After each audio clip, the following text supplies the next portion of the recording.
Hi KTU BTech chemistry 2024 സ്കീമിൻ്റെ module 2 polymers and nano കെമിസ്ട്രിയുടെ important topics ആണ് നമ്മളിന്ന് ചെയ്യുന്നത്. Exam oriented. First classification of nano materials. Dimension അനുസരിച്ച് നാനോ മെറ്റീരിയൽസിനെ 4 ആയിട്ട് ക്ലാസിഫൈ ചെയ്യാം. 0 dimensional, 1 dimensional, 2 dimensional and 3 dimensional nano materials. ഇതിൽ dimensions length, breadth, thickness of nano മെറ്റീരിയൽസിൽ എത്ര എണ്ണം നാനോമീറ്റർ റേഞ്ചിന് പുറത്തുണ്ട് എന്നതനുസരിച്ചാണ് ഈ രീതിയിൽ 0, 1, 2, 3 ആ ഒരു നമ്പറിൽ ഡയമെൻഷൻ കൊടുത്തിരിക്കുന്നത്. 0 ഡയമെൻഷൻ നാനോ മെറ്റീരിയൽസ് എന്ന് പറയുമ്പോൾ ആ മെറ്റീരിയൽസിന്റെ ലെങ്ത്, ബ്രെഡ്ത്ത്, തിക്നെസ് എല്ലാം നാനോ സ്കെയിലിനുള്ളിലായിരിക്കും. അതായത് 1 to 100 നാനോമീറ്ററിനുള്ളിൽ ഉള്ളിലായിരിക്കും അവയുടെ ലെങ്തും ബ്രെഡ്ത്തും തിക്നെസ്സും. നാനോ സ്ഫിയേഴ്സ്, നാനോ ക്ലസ്റ്റേഴ്സ് ഒക്കെ ഇതിന് എക്സാമ്പിൾ ആണ്. 1 ഡയമെൻഷണൽ നാനോ മെറ്റീരിയൽസ് എന്ന് പറയുമ്പോൾ 2 ഡയമെൻഷൻസ് നാനോ സ്കെയിലിലായിരിക്കും, ഒരെണ്ണം നാനോ സ്കെയിലിന് പുറത്തായിരിക്കും. ഓക്കെ, അതായത് 1 ഡയമെൻഷൻ, ഒരു ഡയമെൻഷൻ നാനോയ്ക്ക് പുറത്ത്. നാനോ ഫൈബർ, നാനോ ട്യൂബുകൾ, നാനോ റോഡുകളൊക്കെ എക്സാമ്പിൾ ആണ്. 2 ഡയമെൻഷണൽ നാനോ മെറ്റീരിയൽസ് എന്ന് പറയുമ്പോൾ 2 ഡയമെൻഷൻസ് നാനോയ്ക്ക് പുറത്തായിരിക്കും, 1 to 100 നാനോമീറ്ററിന് പുറത്തായിരിക്കും. Nano films, nano layers, nano coatings ഒക്കെ ഇതിന് എക്സാമ്പിൾ ആണ്. 3 ഡയമെൻഷണൽ നാനോ മെറ്റീരിയൽസ് എന്ന് പറയുമ്പോൾ 3 ഡയമെൻഷൻസും നാനോയ്ക്ക് പുറത്തായിരിക്കും. പക്ഷേ അവ നാനോ മെറ്റീരിയൽസിന്റെ റേഞ്ചിൽ തന്നെ വരുന്നു. കാരണം bundles of nano particles, dispersion of nano particles ഒക്കെയാണ് ഇതിന്റെ എക്സാമ്പിൾ. അതിനുള്ളിലുള്ള പാർട്ടിക്കിൾസ് നാനോ തന്നെയായിരിക്കും, പക്ഷെ അവയുടെ ഒരു ബണ്ടിലായിരിക്കും ഈ 3 ഡയമെൻഷണൽ നാനോ മെറ്റീരിയൽസിലുള്ളത്. ഇതാണ് ഡയമെൻഷൻ അനുസരിച്ചുള്ള നാനോ പാർട്ടിക്കിൾസിന്റെ ക്ലാസിഫിക്കേഷൻ. ഇനി മെറ്റീരിയൽ അനുസരിച്ച് ക്ലാസിഫൈ ചെയ്താൽ they are carbon based materials, metal based materials, dendrimers, composites. Carbon based എന്ന് പറയുമ്പോൾ അതിൽ കാർബൺ ആയിരിക്കും ഉള്ളത്. ഫുള്ളറീൻസ്, കാർബൺ നാനോ ട്യൂബ്സ് ഒക്കെ എക്സാമ്പിൾ ആണ്. മെറ്റൽ ബേസ്ഡ് എന്ന് പറയുമ്പോൾ മെറ്റൽ നാനോ പാർട്ടിക്കിൾസ് ആയിരിക്കും, നാനോ ഗോൾഡ്, നാനോ സിൽവർ ഒക്കെ. ഡെൻഡ്രിമേഴ്സ് എന്ന് പറയുന്നത് ബ്രാഞ്ച്ഡ് സ്ട്രക്ചേഴ്സ് ആണ്. നാനോ സൈസ്ഡ് പോളിമേഴ്സ് തന്നെയാണ് ബ്രാഞ്ച്ഡ് യൂണിറ്റ് വഴി ഉണ്ടായിരിക്കുന്നത്. അടുത്തത് ഓക്കെ, ഡ്രഗ് ഡെലിവറിക്കൊക്കെ യൂസ് ചെയ്യാറുണ്ട്. അടുത്തത് കോമ്പോസിറ്റ്സ്. കോമ്പോസിറ്റ്സ് എന്ന് പറയുന്നത് നാനോ പാർട്ടിക്കിൾസ് മറ്റ് നാനോ പാർട്ടിക്കിൾസുമായിട്ട് കോമ്പിനേഷൻ വഴി ഉണ്ടായിരിക്കുന്നതാണ്. അവയുടെ ചില പ്രോപ്പർട്ടീസ് ഒക്കെ ഇൻക്രീസ് ചെയ്യാൻ വേണ്ടിയാണ് ഇങ്ങനെ nano particles other nano particles അല്ലെങ്കിൽ അതർ ബൾക്ക് പാർട്ടിക്കിൾസുമായിട്ട് മിക്സ് ചെയ്ത് പ്രിപ്പയർ ചെയ്യുന്ന നാനോ പാർട്ടിക്കിൾസ് ആണ് കോമ്പോസിറ്റ്സ് എന്നറിയപ്പെടുന്നത്. കാർബൺ ബേസ്ഡ് ഉണ്ട്, മെറ്റൽ ബേസ്ഡ് ഉണ്ട്, ഡെൻഡ്രിമേഴ്സ് ഉണ്ട്, കോമ്പോസിറ്റ്സ് ഉണ്ട്. ദെൻ നാനോ മെറ്റീരിയൽസിന്റെ സിന്തസിസ്. സിന്തസിസിൽ മെയിൻ ആയിട്ടുള്ളത് സോൾജൽ മെത്തേഡും റിഡക്ഷനുമാണ്. അപ്പോൾ 2 രീതിയിൽ നാനോ പാർട്ടിക്കിൾസ് പ്രിപ്പയർ ചെയ്യാം. ഒന്നെങ്കിൽ ബൾക്ക് പാർട്ടിക്കിളിനെ ഡിസ്ട്രക്ട് ചെയ്ത് ചെറുതാക്കി പ്രിപ്പയർ ചെയ്യാം, അതിനെ നമ്മൾ ടോപ്പ് ഡൗൺ മെത്തേഡ് എന്ന് പറയും. ഇനി അല്ലെങ്കിൽ ചെറിയ പാർട്ടിക്കിൾസ് കൂടി ചേർന്ന നാനോ പാർട്ടിക്കിൾസ് പ്രിപ്പയർ ചെയ്തെടുക്കാം, അതിനെ ബോട്ടം അപ്പ് മെത്തേഡ് എന്ന് പറയും. ഇപ്പൊ ടോപ്പ് ഡൗൺ എന്ന് പറയുമ്പോൾ വലിയ പാർട്ടിക്കിൾ ചെറുതാക്കുന്നു, ബോട്ടം അപ്പ് എന്ന് പറയുമ്പോൾ ചെറിയ പാർട്ടിക്കിൾസിനെ അഗ്രിഗേറ്റ് ചെയ്യിപ്പിച്ച് നാനോ പാർട്ടിക്കിൾസ് ആക്കുന്നു. സോൾ ജെൽ മെത്തേഡ് എന്ന് പറയുന്നത് സോളിനെ ജെല്ലാക്കുന്ന ഒരു പ്രോസസ്സാണ് ഇവിടെ നടക്കുന്നത്. സോൾ എന്ന് പറയുന്നത് nano solid particles dispersed in liquid ആണ്. സോൾ എന്ന് പറയുന്നത് സോളിഡ് ലിക്വിഡിൽ ഡിസ്പേഴ്സ് ചെയ്തിരിക്കുന്നതും ജെൽ എന്ന് പറയുന്നത് ലിക്വിഡ് സോളിഡിൽ ഡിസ്പേഴ്സ് ചെയ്തിരിക്കുന്നതുമാണ്. അപ്പോൾ ഈ ഒരു സോൾ ജെൽ ട്രാൻസ്ഫോർമേഷൻ ആണ് നമ്മുടെ സോൾ ജെൽ മെത്തേഡിൽ നടക്കുന്നത്. അതിനകത്തുള്ള സ്റ്റെപ്പുകൾ ഇതൊക്കെയാണ്. ഒന്നാമത്തേത് പ്രിക്കസർ ഡിസോൾവ് ചെയ്യുക. ഒരു സ്യൂട്ടബിൾ പ്രിക്കസർ സെലക്ട് ചെയ്യുക, അതിനെ ഒരു സോൾവെന്റിൽ ഡിസോൾവ് ചെയ്യുക, അതിന്റെ ഹൈഡ്രോളിസിസ് നടത്തുക. ദെൻ അതിന്റെ ന്യൂക്ലിയേഷൻ ആൻഡ് ഗ്രോത്ത് നടന്നോളും. ദെൻ ജെല്ലിങ് ഏജന്റ് ആഡ് ചെയ്ത് നമ്മൾ ജെല്ല് ഫോം ചെയ്തു.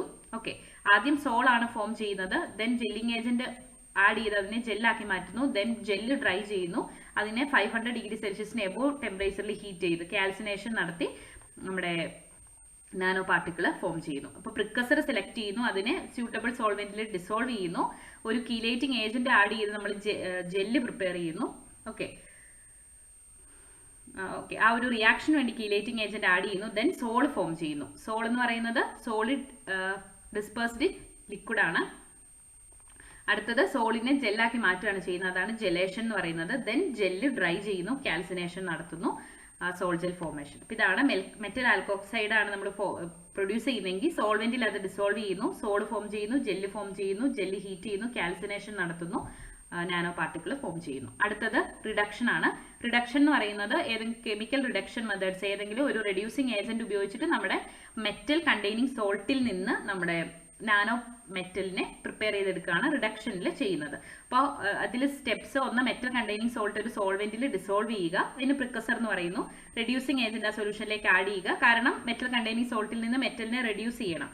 ഇനി മെറ്റൽ സോൾട്ട് റെഡ്യൂസ് ചെയ്ത് 0 വാലന്റ് മെറ്റൽ ആറ്റംസ് ആവുന്നു, മെറ്റൽ ആറ്റംസ് ഡിഫ്യൂസ് ചെയ്ത് അവ നാനോ പാർട്ടിക്കിൾസ് ഫോം ചെയ്യുന്നു. ഇതാണ് റിഡക്ഷൻ. അപ്പോൾ മെറ്റൽ സോൾട്ട് ഉണ്ട്, അതിനകത്തേക്ക് റെഡ്യൂസിങ് ഏജന്റിനെ ആഡ് ചെയ്യുന്നു, റിഡക്ഷൻ നടക്കുന്നു, മെറ്റൽ സോൾട്ട് ഫോം ചെയ്യുന്നു, ദെൻ അത് അഗ്രിഗേറ്റ് ചെയ്ത് നാനോ പാർട്ടിക്കിൾ ഫോം ചെയ്യുന്നു. ഓക്കെ, അടുത്തത് കാർബൺ അലോട്രോപ്സ് ആണ്. Graphene, fullerene, carbon nanotubes, carbon quantum dots ഒക്കെയാണ് ഇതിന് എക്സാമ്പിൾ. ഗ്രാഫീൻ ആണ് ഫസ്റ്റ് വൺ. ഗ്രാഫീൻ ഒരു ക്രിസ്റ്റലൈൻ അലോട്രോപ്പ് ഓഫ് കാർബൺ ആണ്. 2 dimensional atomic scale hexagonal pattern ആണുള്ളത്. ഗ്രാഫൈറ്റ്, ഫുള്ളറീൻ, നാനോ ട്യൂബ്, നാനോ കോൺസിന്റെ ഒക്കെ ബേസിക് യൂണിറ്റ് ആണ് നമ്മുടെ ഗ്രാഫീൻ എന്ന് പറയുന്നത്. ഓക്കെ, ഇതാണ് ഗ്രാഫീൻ. യൂസസ് ട്രാൻസ്പെറന്റ് ആണ്. 200 ടൈംസ് സ്റ്റീൽസിനേക്കാളും കൂടുതൽ സ്ട്രോങ്ങർ ആണ്. ഓക്കെ, ദെൻ ഹീറ്റും ഇലക്ട്രിസിറ്റി കണ്ടക്ട് ചെയ്യുന്നു. സെമി കണ്ടക്ടേഴ്സിലെ ബാറ്ററീസ്, ഇലക്ട്രോണിക്സ്, കോമ്പോസിറ്റ് ഇൻഡസ്ട്രിയിലൊക്കെ നമ്മളിത് യൂസ് ചെയ്യുന്നു. അപ്പോൾ സ്റ്റീലിനേക്കാളും കൂടുതൽ കട്ടിയുണ്ട്. അപ്പോൾ ആ രീതിയിലുള്ള ആപ്ലിക്കേഷൻസ് ഒക്കെ ഉണ്ട്. ഹീറ്റ്, ഇലക്ട്രിസിറ്റി കണ്ടക്ട് ചെയ്യുന്നു. സെമി കണ്ടക്ടർ, ഇലക്ട്രോണിക്സ്, കോമ്പോസിറ്റ് ഇൻഡസ്ട്രിയിലൊക്കെ യൂസ് ചെയ്യുന്നു. അടുത്തത് ഫുള്ളറീൻ. ഒരു ഫുട്ബോൾ പോലെ ഇരിക്കുന്നതാണ് ഫുള്ളറീൻ എന്ന് പറയുന്നത്. Cage like structure of carbon atom ആണ്. ദെൻ ഇവയ്ക്ക് ഒരു spherical structure of 60 carbon atoms ആയിരിക്കും ഉള്ളത്. 12 5 മെമ്പേർഡ് റിംഗ്സും 20 6 മെമ്പേർഡ് റിംഗ്സും ചേർന്നാണ് ഫുള്ളറീൻ ഫോം ചെയ്തിരിക്കുന്നത്. യൂസസ് ഇവ ആന്റിവൈറൽ ആക്ടിവിറ്റി ഉള്ളതുകൊണ്ട് HIV ഇൻഫെക്ഷന്, അതുപോലെ തന്നെ ആന്റിബയോട്ടിക്സ് ആയിട്ട് ടാർഗറ്റ് ഡ്രഗ് ഡെലിവറിക്കൊക്കെയാണ് ഫുള്ളറീൻ മെഡിക്കൽ ഫീൽഡിലാണ് കൂടുതലായിട്ട് യൂസ് ചെയ്യുന്നത്. ബയോളജിക്കൽ ആന്റി ഓക്സിഡന്റ് ആയിട്ട് HIV ട്രീറ്റ്മെന്റിൽ, ആന്റിബയോട്ടിക്സ് ആൻഡ് ടാർഗറ്റ് ഡ്രഗ് ഡെലിവറിയിൽ ഫുള്ളറീൻസ് യൂസ് ചെയ്യുന്നു. അടുത്തത് കാർബൺ നാനോ ട്യൂബ്സ്. കാർബൺ നാനോ ട്യൂബ്സിന്റെ ഡയമീറ്റർ എന്ന് പറയുന്നത് 1 നാനോമീറ്ററിനും 50 നാനോമീറ്ററിനും ഇടയിലായിരിക്കും. Cylinders of 1 or more layers of graphene ആണ്. ഗ്രാഫിന്റെ ഒന്നോ അതിൽ കൂടുതലോ ലേയേഴ്സ് ഇങ്ങനെ കൂടി ചേർന്നാണ് നമ്മുടെ കാർബൺ നാനോ ട്യൂബ് ഫോം ചെയ്തിരിക്കുന്നത്. കാർബൺ നാനോ ട്യൂബ് ഒന്നെങ്കിൽ സിംഗിൾ വോൾ നാനോ ട്യൂബ് ആവാം, അല്ലെങ്കിൽ ഈ സിംഗിൾ വോളുകൾ പലത് ചേർന്ന് മൾട്ടി വോൾ നാനോ ട്യൂബുകളായിരിക്കാം. ഇവയുടെ ആപ്ലിക്കേഷൻസ് കഴിഞ്ഞ എക്സാമിന് ചോദിച്ചതാണ്. ട്രാൻസിസ്റ്റേഴ്സ്, സോളാർ പാനലുകളിൽ, ലിഥിയം അയൺ ബാറ്ററികളിൽ, ലൗഡ് സ്പീക്കർ ക്രിയേറ്റ് ചെയ്യാൻ, അതുപോലെ മൾട്ടി ഫംഗ്ഷണൽ കോട്ടിംഗ് മെറ്റീരിയൽ, നാനോ വയറുകൾ പ്രൊഡ്യൂസ് ചെയ്യാനൊക്കെ നമ്മുടെ കാർബൺ നാനോ ട്യൂബുകൾ യൂസ് ചെയ്യാറുണ്ട്. ഇതിന്റെ എല്ലാ ആപ്ലിക്കേഷൻസ് വെരി ഇമ്പോർട്ടന്റ് ആണ്. അടുത്തത് carbon quantum dots. Carbon nano dots എന്നറിയപ്പെടുന്നു. ഇവയുടെ ലെസ് ദാൻ 10 നാനോമീറ്റർ ആണ്. ഇവയുടെ സൈസ് എന്ന് പറയുന്നത് വളരെ ചെറുതാണ്. അതുകൊണ്ടാണ് കാർബൺ ക്വാണ്ടം ഡോട്ട്സ് എന്ന് അറിയപ്പെടുന്നത്. കാർബൺ ആറ്റംസ് തന്നെയാണുള്ളത്. അതിൽ കാർബോക്സിൽ അല്ലെങ്കിൽ ഹൈഡ്രോക്സിൽ ഗ്രൂപ്പ് ഉണ്ട്. Okay, then synthesis top down method, bottom up method വഴി ഇത് സിന്തസൈസ് ചെയ്യാം. പ്രോപ്പർട്ടീസ് ഒന്ന് ഫ്ലൂറസെൻസ് ആണ്. സ്ട്രോങ് ഫോട്ടോ ലൂമിനസെൻസ് അല്ലെങ്കിൽ ഫ്ലൂറസെൻ പ്രോപ്പർട്ടി കാണിക്കുന്നുണ്ട്. ദെൻ വാട്ടർ സോലുബിലിറ്റി ഉണ്ട്, ബയോ കോമ്പാക്ടിബിലിറ്റി ഉണ്ട്. ദെൻ ഈസിലി സിന്തസൈസ് ചെയ്യാൻ പറ്റും. Applications bioimaging, fluorescent probes for cell and tissue imaging, then biosensing, then drug ഡെലിവറിയിലൊക്കെയാണ് നമ്മൾ ഈ കാർബൺ നാനോ ട്യൂബ്സ് യൂസ് ചെയ്യുന്നത്. സോളാർ സെല്ലിൽ, ഒപ്റ്റോ ഇലക്ട്രോണിക്സിൽ, കാർബൺ ക്വാണ്ടം ഡോട്ട്സ് കേട്ടോ. ഏതിലൊക്കെയാണ്? ബയോ ഇമേജിംഗ് ഉണ്ട്, ബയോ സെൻസിങ് ഉണ്ട്, ഡ്രഗ് ഡെലിവറി ഉണ്ട്. അതുപോലെ സോളാർ സെല്ലുകളിൽ, ഒപ്റ്റോ ഇലക്ട്രോണിക്സ്, എൻവയോൺമെന്റൽ റെമഡിയേഷനിൽ, കാറ്റാലിസിസിലൊക്കെ നമ്മൾ കാർബൺ ക്വാണ്ടം ഡോട്ട്സ് യൂസ് ചെയ്യുന്നുണ്ട്. ഓക്കെ, അടുത്തത് പോളിമേഴ്സ് ആണ്. ഫയർ റിട്ടാർഡന്റ് പോളിമേഴ്സ് എന്ന് പറയുന്നത് പോളിമേഴ്സിലേക്ക് നമ്മൾ ഈ ഫയർ അല്ലെങ്കിൽ തീ പിടിക്കുക എന്നുള്ള ആ ഒരു പ്രോപ്പർട്ടി ഒഴിവാക്കാൻ വേണ്ടി പോളിമറിലേക്ക് ആഡ് ചെയ്യുന്നതാണ് ഫയർ റിട്ടാർഡന്റ് പോളിമേഴ്സ് എന്നറിയപ്പെടുന്നത്. ഓക്കെ, അതിന് example nitrogen based polymers, silicone polymers, novolac ഒക്കെ ഇതിന് എക്സാമ്പിൾ ആണ്.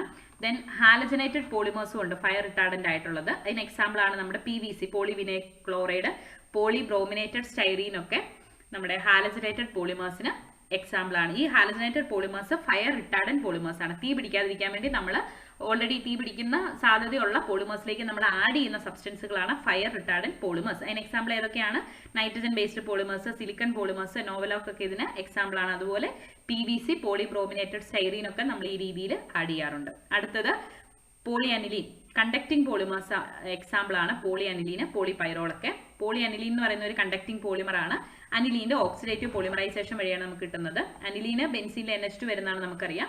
ഓക്സിഡേറ്റീവ് പോളിമറൈസേഷൻ നടത്തി നമുക്ക് പോളിഅനിലീൻ കിട്ടുന്നു. അപ്പൊ നൈട്രജന്റെ ലോൺ പെയർ ഉള്ളതുകൊണ്ട് അതിന് ഇലക്ട്രിക്കൽ കണ്ടക്ടിവിറ്റി ഉണ്ടായിരിക്കും. ഓക്കെ, ഇപ്പോൾ ട്രാൻസ്ഫർ ഓഫ് ഇലക്ട്രോൺസ് കൊണ്ട് ഈ ഒരു കോഞ്ചുഗേറ്റഡ് സിസ്റ്റത്തിലുള്ള ഇലക്ട്രോൺസിന്റെ ഒരു ട്രാൻസ്ഫർ കൊണ്ട് ലോൺ പെയർ ഓഫ് NH ഉള്ളത് കൊണ്ടാണ് ഈ പോളിഅനിലീന് കണ്ടക്ടിവിറ്റി ഉണ്ടാവുന്നത്. ഓക്കെ, പ്രോപ്പർട്ടീസ് ഹൈലി ഫ്ലെക്സിബിൾ ആണ്, ഹൈ സ്ട്രെങ്ത് ഉണ്ട്, ലോ കോസ്റ്റ് മെറ്റീരിയൽ ആണ്, stable both in air and water. Okay, പിന്നെ പ്രോപ്പർട്ടീസ്, ആപ്ലിക്കേഷൻസ്, സിന്തസിസ് ഒന്ന് നോക്കി വെച്ചിരിക്കുക. ആപ്ലിക്കേഷൻസ് LED യൂസ് ചെയ്യുന്നുണ്ട്, കളർ ചേഞ്ച് ഉള്ളതുകൊണ്ട്. ദെൻ ഇലക്ട്രോമാഗ്നറ്റിക് ഷീൽഡ് ആയിട്ട്, IR അബ്സോർബർ ആയിട്ടൊക്കെ യൂസ് ചെയ്യാറുണ്ട്. Rechargeable batteries, corrosion resistive material ഒക്കെ പ്രിപ്പയർ ചെയ്യാൻ വേണ്ടി യൂസ് ചെയ്യാറുണ്ട്. അടുത്തത് പോളിപൈറോൾ. ഇത് ഒരു കണ്ടക്റ്റീവ് പോളിമർ ആണ്, ഇലക്ട്രിസിറ്റി കണ്ടക്ട് ചെയ്യുന്നു. പോളിപൈറോൾ എന്ന് കേൾക്കുമ്പോൾ തന്നെ അറിയാം പൈറോളിന്റെ ഓക്സിഡേറ്റീവ് പോളിമറൈസേഷൻ നടന്നാണ് പോളിപൈറോൾ പ്രിപ്പയർ ചെയ്യുന്നത്. അപ്പോൾ ഇതാണ് പൈറോൾ, 5 മെമ്പേർഡ് റിംഗ് ആണ്, അതിലൊരു NH വന്നിരിക്കുന്നു. ദെൻ ഓക്സിഡേറ്റീവ് പോളിമറൈസേഷൻ നടത്തി നമുക്ക് പോളിപൈറോൾ കിട്ടും. ഇതിന് excellent electrical, thermal and mechanical properties ഉണ്ട്, ഗുഡ് എൻവയോൺമെന്റൽ സ്റ്റെബിലിറ്റി ഉണ്ട്, ഹയർ കണ്ടക്ടിവിറ്റി ഉണ്ട്. Okay, then applications of polypyrrole ബയോ സെൻസേഴ്സിൽ, ഇമ്മ്യൂണോ സെൻസേഴ്സിൽ, ലൈറ്റ് വെയ്റ്റ് ആണ്, റീചാർജബിൾ ബാറ്ററിയിൽ ഉപയോഗിക്കുന്നുണ്ട്, ടിഷ്യൂ എഞ്ചിനീയറിംഗിൽ ഉപയോഗിക്കുന്നുണ്ട്, ഡിഫറെൻറ്റ് ഓക്സിഡേഷൻ സ്റ്റേറ്റിൽ ഡിഫറെൻറ്റ് കളർ കാണിക്കുന്നതുകൊണ്ട് ഇലക്ട്രോക്രോമിക് ഡിസ്പ്ലേയിൽ യൂസ് ചെയ്യുന്നുണ്ട്. അടുത്തത് conducting polymers. Actually polymers conducting അല്ല, ഇലക്ട്രിസിറ്റി കണ്ടക്ട് ചെയ്യാറില്ല. പക്ഷേ ചില പോളിമേഴ്സ് റീസെന്റ് സിന്തസൈസ് ചെയ്തിരിക്കുന്ന പോളിമേഴ്സ് കണ്ടക്ടിങ് ആണ്. അതിന് എക്സാമ്പിൾ ആണ് പോളി അനിലീന്, പോളിപൈറോളൊക്കെ. അപ്പോൾ ഈ ഒരു conducting polymers polypyrrole, polyaniline, polyacetylene ഒക്കെ എക്സാമ്പിൾ ആണ്. പോളി അസറ്റിലീൻ ആദ്യമായിട്ട് വൈഡ്ലി സ്റ്റഡി ചെയ്തത്. ഓക്കെ, അപ്പോൾ ഈ നമുക്കറിയാം വാലൻസ് ബാൻഡ് കണ്ടക്ഷൻ ബാൻഡ് തമ്മിലുള്ള ഗ്യാപ്പ് അനുസരിച്ച് നമുക്ക് സെമി കണ്ടക്ടർ ഇൻസുലേറ്റർ മെറ്റലിനെ പറയാൻ പറ്റും. മെറ്റലിലാണെങ്കിൽ വാലൻസ് ബാൻഡും കണ്ടക്ഷൻ ബാൻഡും തമ്മിലുള്ള ഗ്യാപ്പേ ഇല്ല, അപ്പോൾ ഓവർലാപ്പ് ചെയ്തായിരിക്കും ഇരിക്കുന്നത്. സെമി കണ്ടക്ടറിൽ ചെറിയൊരു ഗ്യാപ്പ്, ഇൻസുലേറ്ററിൽ വലിയ ഗ്യാപ്പ് ആയിരിക്കും വാലൻസ് ബാൻഡ് കണ്ടക്ഷൻ ബാൻഡും തമ്മിലുള്ളത്. ഇനി കണ്ടക്ടിങ് പോളിമേഴ്സ് വെരി ഇമ്പോർട്ടന്റ് ആണ്. കണ്ടക്ടിങ് പോളിമേഴ്സ് രണ്ട് ടൈപ്പ് ഉണ്ട്. Intrinsically conducting പോളിമേഴ്സും എക്സ്ട്രിൻസിക്കലി conducting പോളിമേഴ്സും. Intrinsically conducting polymers എന്ന് പറയുന്നത് പോളിമറിക് ബാക്ക് ബോണ്ടിൽ കോൺജുഗേഷൻ ഉള്ളതാണ്. കോൺജുഗേഷൻ എന്ന് പറയുന്നത് ഓൾട്ടർനേറ്റീവ് ഡബിൾ ബോണ്ട് ആ പോളിമറിക് ബാക്ക് ബോണ്ടിൽ ഉണ്ടെങ്കിൽ നമുക്ക് അതിനെ എന്ന് പറയാം, കോൺജുഗേഷൻ ഉണ്ടെന്ന് പറയാം. അപ്പം ഇത്തരത്തിൽ കോൺജുഗേഷൻ ഉള്ളത് കൊണ്ട് കണ്ടക്ടിവിറ്റി വന്നതാണ് ഇൻട്രിൻസിക്കലി കണ്ടക്ടിങ് പോളിമേഴ്സ് എന്ന് പറയുന്നത്. ഇതിനെ തന്നെ വീണ്ടും രണ്ടായിട്ട് ക്ലാസിഫൈ ചെയ്യാം. Conducting polymers containing conjugated pi electrons and doped conducting polymers. അപ്പോൾ ഇൻട്രിൻസിക്കലി കണ്ടക്ടിങ് പോളിമേഴ്സിൽ ഓൾറെഡി പൈ ഇലക്ട്രോൺസും കോൺജുഗേഷനും ഉണ്ട്, അതുകൊണ്ട് മാത്രം കണ്ടക്ടിവിറ്റി ഉള്ളതാണ് conducting polymers containing conjugated pi electrons. അതിന് എക്സാമ്പിൾ ആണ് നമ്മുടെ പോളി അസറ്റിലീൻ ഒക്കെ. ഡബിൾ ബോണ്ട് ഉണ്ട്, കോൺജുഗേറ്റഡ് പൈ ഇലക്ട്രോൺസ് ഉണ്ട്, കണ്ടക്ടിങ് ആണ്. ഓക്കെ, ഇനി അടുത്തത് ഡോപ്ഡ് കണ്ടക്ടിങ് പോളിമേഴ്സ്. കണ്ടക്ടിവിറ്റി കൂട്ടാൻ വേണ്ടിയിട്ട് അതിന് ഓൾറെഡി ഡബിൾ ബോണ്ട് ഉണ്ട്, അതിന്റെ കൂടെ അതിനെ ഒന്ന് ഡോപ്പ് ചെയ്യുക കൂടി ചെയ്യുകയാണ്, അല്ലെങ്കിൽ അതിനെ എക്സ്ട്രാ സബ്സ്റ്റൻസ് എന്തെങ്കിലും ആഡ് ചെയ്യുകയോ എക്സ്ട്രാ റിയാക്ഷൻ നടത്തി അതിന്റെ കണ്ടക്ടിവിറ്റി ഇൻക്രീസ് ചെയ്തിട്ടുള്ള പോളിമേഴ്സ് ആണ് ഡോപ്ഡ് കണ്ടക്ടിങ് പോളിമേഴ്സ്. ആ പ്രോസസ് ആണ് ഡോപ്പിംഗ് എന്ന് പറയുന്നത്. ഡോപ്പിംഗ് രണ്ട് രീതിയിൽ ചെയ്യാം. പി ഡോപ്പിംഗ് ഉണ്ട്, എൻ ഡോപ്പിംഗ് ഉണ്ട്. സാധാ കോൺജുഗേറ്റഡ് പോളിമറിൽ ഒരു ഇലക്ട്രോണിനെ റിമൂവ് ചെയ്താൽ അവിടെ എന്ത് വരും, ഒരു പോസിറ്റീവ് ചാർജ് വരും, അല്ലെങ്കിൽ ഒരു ഹോൾ വരും. ഈ ഹോളിന്റെ ട്രാൻസ്പോർട്ട് കൊണ്ട് ഈ പോളിമറിന്റെ കണ്ടക്ടിവിറ്റി ഇൻക്രീസ് ചെയ്താൽ അതിനെ നമ്മൾ പി ഡോപ്പിംഗ് എന്ന് പറയുന്നു. ഓക്കെ, അതായത് പി പോസിറ്റീവ് ചാർജാണ് നമ്മളിവിടെ ഇൻഡ്യൂസ് ചെയ്തത്. ഇനി ഒരു ഇലക്ട്രോൺ കൂടി ആഡ് ചെയ്ത് നമ്മളിവിടെ നെഗറ്റീവ് ചാർജാണ് ഇൻഡ്യൂസ് ചെയ്തതെങ്കിൽ നമ്മൾ അതിനെ എൻ ഡോപ്പിംഗ് എന്ന് പറയുന്നു. ഓക്കെ, ഇതാണ് എൻ ഡോപ്പിംഗ്. ഇവിടെ ഒരു ഇലക്ട്രോൺ കൂടി എക്സ്ട്രാ കിട്ടി, അപ്പോൾ ആ ഒരു ഇലക്ട്രോണിന്റെ മൂവ്മെന്റ് കൊണ്ട് ഇവിടെ കണ്ടക്ടിവിറ്റി ഇൻക്രീസ് ചെയ്യുന്നു. ഇത് ഇൻട്രിൻസിക്കലി കണ്ടക്ടിങ് പോളിമർ തന്നെയാണ്. അപ്പോൾ ആ പോളിമറിന്റെ പ്രത്യേകത എന്താണ്, ഓൾറെഡി പൈ ബോണ്ട് ഉണ്ട്, കോൺജുഗേറ്റഡ് പൈ ഇലക്ട്രോൺസ് ഉണ്ട്. അത് കൂടാതെ എക്സ്ട്രാ നമ്മൾ റിയാക്ഷൻ നടത്തി കണ്ടക്ടിവിറ്റി ഇൻക്രീസ് ചെയ്യുന്നതാണ് ഡോപ്പിംഗ് എന്ന് പറയുന്നത്. Doped conducting polymers intrinsically conducting പോളിമറിന്റെ തന്നെ ഒരു ക്ലാസിഫിക്കേഷൻ ആണ്. അപ്പോൾ എങ്ങനെയൊക്കെ ഡോപ്പ് ചെയ്യാം, ഒന്നെങ്കിൽ പോസിറ്റീവ് ചാർജ് ആഡ് ചെയ്യാം, അതാണ് പി ഡോപ്പിംഗ്, അല്ലെങ്കിൽ ഇലക്ട്രോൺസിനെ ആഡ് ചെയ്ത് കൊടുക്കാം, അതാണ് എൻ ഡോപ്പിംഗ്. അടുത്തത് extrinsically conducting polymers. Conductivity externally added ingredients കൊണ്ട് കണ്ടക്ടിവിറ്റി ഇൻഡ്യൂസ് ചെയ്യുന്നതാണ് എക്സ്ട്രിൻസിക്കലി കണ്ടക്ടിങ് പോളിമേഴ്സ്. അത് രണ്ട് ടൈപ്പ് ഉണ്ട്. കണ്ടക്ടിങ് എലമെന്റ് ഫിൽഡ് കണ്ടക്ടിങ് പോളിമേഴ്സും ബ്ലെൻഡഡ് കണ്ടക്ടിങ് പോളിമേഴ്സും. ഏതെങ്കിലും ഒരു കണ്ടക്ടിങ് എലമെന്റ് ഫില്ല് ചെയ്ത് കൊടുക്കുകയാണ്, കാർബൺ ബ്ലാക്ക് മെറ്റാലിക് ഫൈബർ ഒക്കെ ഫില്ല് ചെയ്തതുകൊണ്ട് ആ പോളിമറിന് കണ്ടക്ടിവിറ്റി ഉണ്ടാവുന്നു. അത്തരം പോളിമേഴ്സ് ആണ് conducting element filled conducting polymers. ഇനി ബ്ലെൻഡഡ് കണ്ടക്ടിങ് പോളിമേഴ്സ് പറയുന്നത് സാധാരണ പോളിമറിൽ നമ്മൾ മറ്റേതെങ്കിലും കൺവെൻഷണൽ പോളിമർ വെച്ചിട്ട് ബ്ലെൻഡ് ചെയ്ത് നമ്മൾ കണ്ടക്ടിവിറ്റി ഇൻഡ്യൂസ് ചെയ്യുന്നതിനാണ് ബ്ലെൻഡഡ് കണ്ടക്ടിങ് പോളിമർ എന്ന് പറയുന്നത്. ഓക്കെ, കണ്ടക്ടിങ് പോളിമർ ഇമ്പോർട്ടൻ്റ് ആണ്. കണ്ടക്ടിങ് എന്ന് പറയുന്നത് ഇലക്ട്രിസിറ്റി കണ്ടക്ട് ചെയ്യുന്ന പോളിമേഴ്സ് ആണ്. രണ്ട് ടൈപ്പ് ഉണ്ട്, ഇൻട്രിൻസിക്കലി കണ്ടക്ടിങ് ഉണ്ട്, എക്സ്ട്രിൻസിക്കലി കണ്ടക്ടിങ് ഉണ്ട്. ഇൻട്രിൻസിക്കലി കണ്ടക്ടിങ് എന്ന് പറഞ്ഞാൽ ഓൾറെഡി അതിൽ കോൺജുഗേറ്റഡ് പൈ ബോണ്ട് ഉണ്ടായിരിക്കും. അത് തന്നെ രണ്ട് ടൈപ്പ് ഉണ്ട്, പൈ ബോണ്ട് ഉള്ളത് മാത്രം ഉണ്ട്, അതുകൂടാതെ ഡോപ്പ് ചെയ്തിരിക്കുന്നതും ഉണ്ട്. ഡോപ്പിംഗ് തന്നെ രണ്ട് ടൈപ്പ് ഉണ്ട്, പി ഉണ്ട്, എൻ ഉണ്ട്. അതുകൂടാതെ എക്സ്ട്രിൻസിക്കലി കണ്ടക്ടിംഗ് എന്ന് പറയുമ്പോൾ സബ്സ്റ്റൻസ് എക്സ്ട്രാ ആഡ് ചെയ്ത് കണ്ടക്ടിവിറ്റി ഇൻഡ്യൂസ് ചെയ്തിരിക്കുന്നതാണ്. അത് രണ്ട് ടൈപ്പ് ഉണ്ട്, ഡോപ്ഡ് ആ ഒരു എലമെന്റ് ഫില്ല് ചെയ്തിരിക്കുന്ന കണ്ടക്ടിംഗ് ഉണ്ട്, അതുകൂടാതെ ബ്ലെൻഡഡ് കണ്ടക്ടിംഗ് പോളിമേഴ്സും ഉണ്ട്. ഓക്കെ, അടുത്തത് ഇലക്ട്രോ ലൂമിനസെന്റ് പോളിമേഴ്സ് അല്ലെങ്കിൽ OLEDs, organic light emitting diodes. ഇപ്പോൾ ഓർഗാനിക് പോളിമേഴ്സ് ആണ്, ഇലക്ട്രിക് കറണ്ട് പാസ് ചെയ്യുമ്പോൾ അവ ലൈറ്റ് എമിറ്റ് ചെയ്യുന്നു. അതുകൊണ്ടാണ് ഓർഗാനിക് ലൈറ്റ് എമിറ്റിംഗ് ഡയോഡ്സ് എന്നിവ അറിയപ്പെടുന്നത്. ഇതിലൊരു കാഥോഡ് ഉണ്ടായിരിക്കും, ആനോഡ് ഉണ്ടായിരിക്കും, ലൈറ്റ് എമിറ്റിംഗ് ലെയർ ഉണ്ടായിരിക്കും. കാഥോഡിൽ ഇലക്ട്രോൺസും ആനോഡിൽ ഹോൾസും ആയിരിക്കും ഉണ്ടായിരിക്കുക. അപ്പോൾ വോൾട്ടേജ് ബാറ്ററി ആയിട്ട് കണക്ട് ചെയ്തിരിക്കുന്നു. വോൾട്ടേജ് കൊടുക്കുമ്പോൾ എന്ത് സംഭവിക്കും, ഈ ഇലക്ട്രോൺസും ഹോൾസും കൂടി മൂവ് ചെയ്ത് ലൈറ്റ് എമിറ്റിംഗ് ലെയറിൽ വരും. അവ രണ്ടും കൂടി ഫ്യൂസ് ചെയ്തിട്ട് ലൈറ്റ് എമിറ്റ് ചെയ്യും. ഇതാണ് ഓർഗാനിക് ലൈറ്റ് എമിറ്റിംഗ് ഡയോഡ്സ്. അതിൽ സബ്സ്ട്രേറ്റ് ഉണ്ട്, ആനോഡ് ഉണ്ട്, ഹോൾ ട്രാൻസ്പോർട്ട് ലെയർ ഉണ്ട് ആനോഡിനകത്ത് അടുത്ത്. ആനോഡ് പോസിറ്റീവ് ചാർജുകളാണ് അതിൽ നിറഞ്ഞിരിക്കുന്നത് നമുക്കറിയാം. അതിൽ നിന്ന് ഹോളിനെ ട്രാൻസ്പോർട്ട് ചെയ്യാൻ ഒരു ലെയർ ഉണ്ട്. ദെൻ ഇലക്ട്രോൺസ് കാഥോഡിലാണുള്ളത്. ഈ ഇലക്ട്രോൺസിന് ട്രാൻസ്പോർട്ട് ചെയ്യാൻ ഒരു ഇലക്ട്രോൺ ട്രാൻസ്പോർട്ട് ലെയർ ഉണ്ട്. ദെൻ ഓർഗാനിക് ലൈറ്റ് എമിറ്റിംഗ് ഡയോഡിന്റെ വർക്കിംഗ് എങ്ങനെയാണ്? OLEDക്ക് അക്രോസ് ആയിട്ട് ഒരു വോൾട്ടേജ് അപ്ലൈ ചെയ്യുമ്പോൾ കാഥോഡിൽ നിന്ന് ആനോഡിലേക്ക് കറണ്ട് ഓഫ് ഇലക്ട്രോൺസ് ഫ്ലോ ചെയ്യും. ഈ കറണ്ട് ഫ്ലോയിൽ ഇലക്ട്രോൺ ഹോൾ ക്യാപ്ചർ നടക്കും. ദെൻ അവിടെ ലൈറ്റ് പ്രൊഡ്യൂസ് ചെയ്യും. Okay. Then applications flat panel ഡിസ്പ്ലേസിൽ, TV കമ്പ്യൂട്ടറിന്റെ ഡിസ്പ്ലേകളിൽ, ലൈറ്റിങ്ങിന്, ഫ്ലെക്സിബിൾ ഡിസ്പ്ലേസിലൊക്കെ നമ്മൾ ഈ organic light emitting diodes use ചെയ്യാറുണ്ട്. ഓക്കെ. അടുത്തത് dye sensitised solar cells. Solar സെല്ലുകൾ എന്തിനാണ് ഉപയോഗിക്കുന്നത് നമുക്കറിയാം, സൂര്യപ്രകാശത്തിൽ നിന്ന് ഇലക്ട്രിസിറ്റി പ്രൊഡ്യൂസ് ചെയ്യുക. അപ്പൊ ഡൈ സെൻസിറ്റൈസ്ഡ് എന്ന് പറയുമ്പോൾ അവിടെ ഒരു എക്സ്ട്രാ ഒരു ഡൈ കൂടി ഉണ്ടായിരിക്കും. ഈ ഡൈ കൂടി ഇവിടെ അവർ ഇലക്ട്രിസിറ്റി പ്രൊഡ്യൂസ് ചെയ്യാൻ വേണ്ടിയിട്ട് പ്രവർത്തിക്കുന്നു. അതാണ് ഡൈ സെൻസിറ്റൈസ്ഡ് സോളാർ സെൽ എന്ന് പറയുന്നത്. Dye sensitised solar cell is a photochemical cell which converts solar energy absorbed by dye to electrical energy. Solar energy electrical energy ആക്കി മാറ്റുകയാണ് ചെയ്യുന്നത്. അപ്പോൾ കൺസ്ട്രക്ഷൻ സബ്സ്ട്രേറ്റ് ഉണ്ട്, ഗ്ലാസ് അല്ലെങ്കിൽ flexible transparent plastic, then semiconductor metal oxide nanoparticle ഉണ്ട്, then dye അല്ലെങ്കിൽ photosensitizer ഉണ്ട്. അതാണ് സൺലൈറ്റിനെ അബ്സോർബ് ചെയ്യുന്നു. Dye sensitized metal oxide semiconductor ആനോഡായിട്ട് പ്രവർത്തിക്കുന്നു, റുബീനിയം ബേസ്ഡ് കോംപ്ലക്സ് ഒക്കെ. ദെൻ ഇലക്ട്രോലൈറ്റ് ഉണ്ട്, അയോഡൈഡ് സൊല്യൂഷൻസ് ഒക്കെ ഇലക്ട്രോലൈറ്റ് ആയിട്ട് പ്രവർത്തിക്കുന്നു. ആനോഡ് ഉണ്ട്, കാഥോഡ് ഉണ്ട്. Then working, sunlight transparent conductive oxide ലെയറിൽ കൂടി കടന്നു പോകുന്നു. മെറ്റൽ ഓക്സൈഡ് സെമി കണ്ടക്ടർ ലൈറ്റിനെ അബ്സോർബ് ചെയ്യുന്നു, metal oxide semiconductor. Then dye മോളിക്യൂൾസിലുള്ള ഇലക്ട്രോൺസ് എക്സൈറ്റഡ് ആവുന്നു, അവ കണ്ടക്ഷൻ ബാൻഡ് ഓഫ് സെമി കണ്ടക്ടറിലേക്ക് ഇൻജക്റ്റഡ് ആവുന്നു. ഈ ഇലക്ട്രോൺസ് എക്സ്റ്റേണൽ സർക്യൂട്ടിൽ കൂടി മൂവ് ചെയ്തിട്ടാണ് കറണ്ട് പ്രൊഡ്യൂസ് ചെയ്യുന്നത്. ഓക്കെ. അപ്പൊ എന്താ സംഭവിക്കുക? ലൈറ്റിനെ അബ്സോർബ് ചെയ്യുന്നത് മെറ്റൽ ഓക്സൈഡ് സെമി കണ്ടക്ടർ ആണ്. ഡൈ മോളിക്യൂൾസിലുള്ള ഇലക്ട്രോൺസ് എക്സൈറ്റഡ് ആയിട്ട് അവ കണ്ടക്ഷൻ ബാൻഡ് ഓഫ് സെമി കണ്ടക്ടറിലേക്ക് ഇൻജക്ട് ചെയ്യപ്പെടുന്നു. ഈ ഇലക്ട്രോൺസിന്റെ മൂവ്മെന്റ് കൊണ്ട് അവിടെ കറണ്ട് ഉണ്ടാവുന്നു. ഇനി ഓക്സിഡൈസ്ഡ് ഡൈ മോളിക്യൂൾ വീണ്ടും റെഡ്യൂസ് ചെയ്ത് പഴയ സ്ഥാനത്തേക്ക് തന്നെ വരുന്നു. എങ്ങനെയാണ്? ഈ ഇലക്ട്രോലൈറ്റിൽ നിന്ന് ഇലക്ട്രോൺസിനെ അബ്സോർബ് ചെയ്തിട്ട്. ഓക്കെ. അപ്പോൾ ലൈറ്റ് വരുന്നു, മെറ്റൽ ഓക്സൈഡ് സെമി കണ്ടക്ടർ ലൈറ്റിനെ അബ്സോർബ് ചെയ്യുന്നു. ദെൻ ഡൈ മോളിക്യൂൾസ് ഉണ്ട്, ഡൈ മോളിക്യൂൾസിലുള്ള ഇലക്ട്രോൺസ് എക്സൈറ്റ് ചെയ്ത് സെമി കണ്ടക്ടർ റീജിയനിലേക്ക് ഇൻജക്ട് ചെയ്യപ്പെടുന്നു. ദെൻ അവിടെ എത്തിക്കഴിയുമ്പോൾ ഇലക്ട്രോൺസിന്റെ മൂവ്മെന്റ് കൊണ്ട് കറണ്ട് ഉണ്ടാവുന്നു. ദെൻ ഈ എക്സൈറ്റഡ് ആയിട്ടുള്ള ഇലക്ട്രോൺസ് വീണ്ടും ഇലക്ട്രോലൈറ്റിൽ നിന്ന് ഇലക്ട്രോൺസിനെ അക്സെപ്റ്റ് ചെയ്ത് വീണ്ടും പഴയ സ്ഥാനത്തേക്ക് തന്നെ വരുന്നു. വീണ്ടും ലൈറ്റ് പതിക്കുന്നു, ഇവർ ഇജക്റ്റഡ് ആവുന്നു. ഇങ്ങനെ ഒരു പ്രോസസ്സ് കണ്ടിന്യൂസ് ആയിട്ട് നടന്നുകൊണ്ടിരിക്കുന്നു. അങ്ങനെ ഇലക്ട്രിസിറ്റി പ്രൊഡ്യൂസ് ചെയ്യുന്നു. ഓക്കെ. അഡ്വാൻറ്റേജസ് എന്ന് പറയുന്നത് സിമ്പിൾ പ്രോസസ് ആണ്, ലൈറ്റ് വെയിറ്റ് ആണ്, നമുക്കത് വെഹിക്കിൾസിലൊക്കെ വിൻഡോയിലോ ടെറസിലോ എവിടെ വേണമെങ്കിലും നമുക്കിത് യൂസ് ചെയ്യാൻ പറ്റും. ഓക്കെ.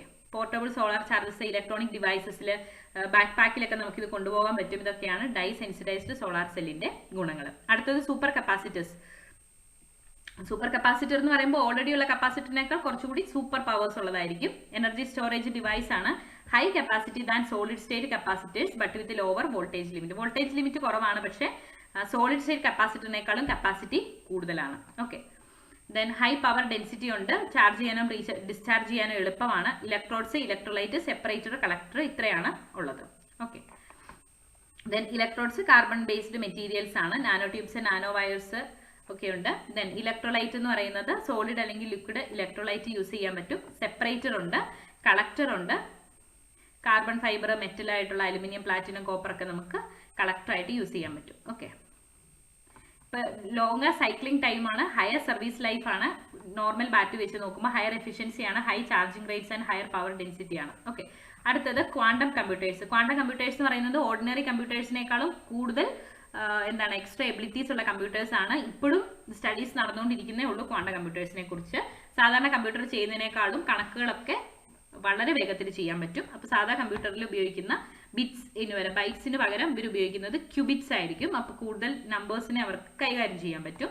കൺവെൻഷണൽ കമ്പ്യൂട്ടേഴ്സിൽ, സെമി കണ്ടക്ടേഴ്സിൽ ഇലക്ട്രോൺസ് ബൈനറി സ്റ്റേറ്റ്സ് അല്ലെങ്കിൽ 0 or 1 സ്റ്റേറ്റിലാണ് റെപ്രസെന്റ് ചെയ്യുന്നതെങ്കിൽ ക്വാണ്ടം കമ്പ്യൂട്ടിംഗിൽ spin up and spin down states of superpositions of spin up and spin down states ആണ് യൂസ് ചെയ്യുന്നത്. ഒരുപാട് നമ്പേഴ്സിനെ സൈമൾട്ടേനിയസ്ലി കൈകാര്യം ചെയ്യാൻ പറ്റും. മെനി കാൽക്കുലേഷൻസ് പാരലലി ചെയ്യാൻ പറ്റും. ഓക്കെ. അപ്പോൾ ക്യൂബിറ്റ്സ് എന്ന് പറയുന്നത് ക്ലാസിക്കൽ ബൈറ്റ്സിന് പകരം ഉപയോഗിക്കുന്ന നമ്മുടെ ക്വാണ്ടം കമ്പ്യൂട്ടേഴ്സിൽ ഉപയോഗിക്കുന്നതാണ് ക്യൂബിറ്റ്സ് എന്ന് പറയുന്നത്. സൂപ്പർ പൊസിഷൻ എന്ന് പറയുന്നത് ഈ ഒരു ക്യൂബിറ്റിന്റെ ആ ഒരു ആഡിങ് ആണ്.